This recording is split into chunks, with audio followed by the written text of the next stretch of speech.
pour Nash, juste un petit peu trop long. La sortie de Friedel qui a été le premier à toucher cette balle. Martin Nash. Manqué d'accélération, mais on avait passé. Oh, ça part vite de l'autre côté. Attention, ce sont les États-Unis devant la passe parfaite en se retournant et c'est le but.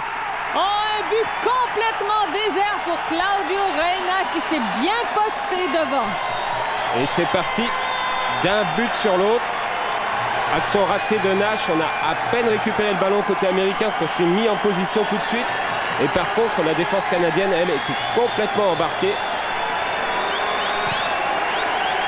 Et on n'a jamais pu être en position de contrer d'abord Roy Wegerle, parti sur la gauche.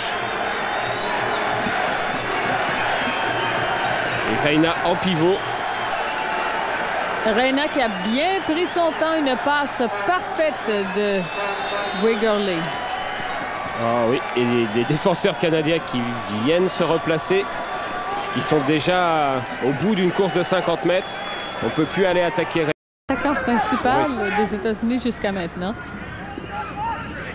Et là, c'est peut-être encore plus dangereux parce qu'avec Jones qui joue plutôt au milieu de terrain, ça vient de beaucoup plus loin, donc c'est beaucoup moins prévisible comme démarrage ou comme action.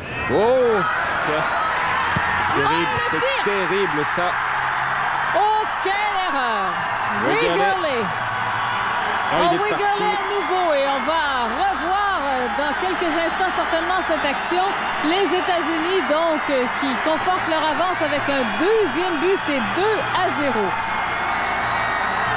Et là, évidemment, on jubile dans les rangs américains parce qu'on sait que ce deuxième but assure peut-être la qualification pour les États-Unis. Et là, où est la défense centrale canadienne? Grosse question. On a vu Yalop tourner la tête à droite à gauche pour voir où étaient ses partenaires. Et puis là,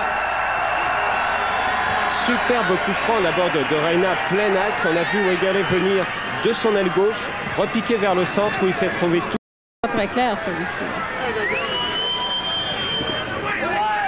On va aller le là peut-être. On va revoir l'action. Enfin, on sait qu'il y a un carton jaune qui a été décerné. Le ballon qui est au centre du terrain par les États-Unis. On réclame ici l'enjeu. Et Wegerle qui tape le ballon et marque le but. Alors tout le monde pensait qu'il y avait un hors-jeu là-dessus. Oui. Et il n'y avait pas de hors-jeu. Wegerle finalement qui signe un match magnifique pour lui. C'était sa journée, oui. Est-ce qu'il va vouloir garder le ballon? Ah ben là, voilà. C'est... Alors, on va revoir. Moore qui dégage. Wegerle est parti. Et c'est une erreur, ça, de la défensive. On croit au hors-jeu et on stoppe là. Qui s'arrête et les mains sur les hanches qui regardent l'arbitre. Pendant ce temps, Wegerle, lui, est parti.